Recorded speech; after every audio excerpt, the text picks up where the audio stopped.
course, one of the big topics of conversation right now is the coronavirus and stock markets, and had some financial advisors call me up and say, hey, Paul, what do you think about this? What are you saying regarding all of this? So I'm going to tell you some of the things that I told them.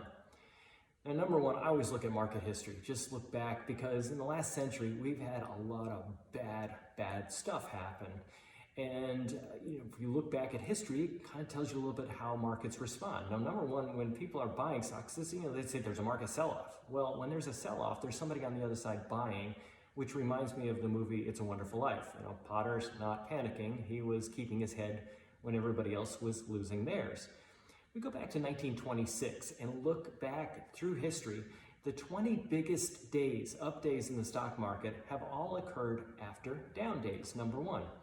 Number two, another thing to think about, University of Michigan study from 1963 through 2004, they looked at the market and they said, well, 96% of the gains occurred in 0.9% of trading days. So I did the math on that.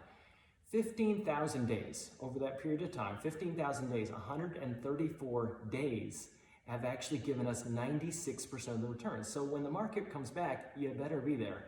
Which is kind of like the conversation I was having with one of my financial advisor friends, and he says, yeah, I was looking back, he's been doing this a long time, looking back at March of 2009 when the market came back, what happened with my portfolio, and I said, wow, what a great idea.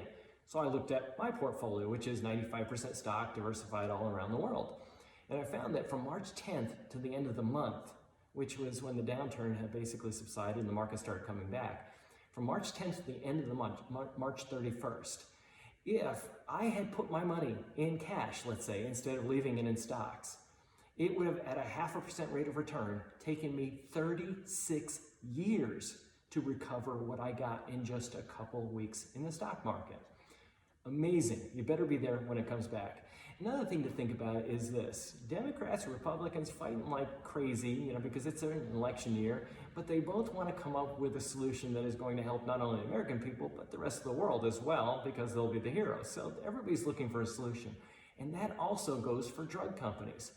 Drug companies are trying to figure out some kind of a solution to the thing that is scaring people all around the world, because A, you can make profit, but also just the goodwill that comes from it. If you think about it, if you're the company that comes up with a solution. It reminds me of, this whole thing reminds me of something a friend of mine used to say when we'd go through downturns in the past. He'd say, if we look back at all the downturns through history, how many have we recovered from? Answer, all of them. As my mother used to say, and I like to repeat this too shall pass.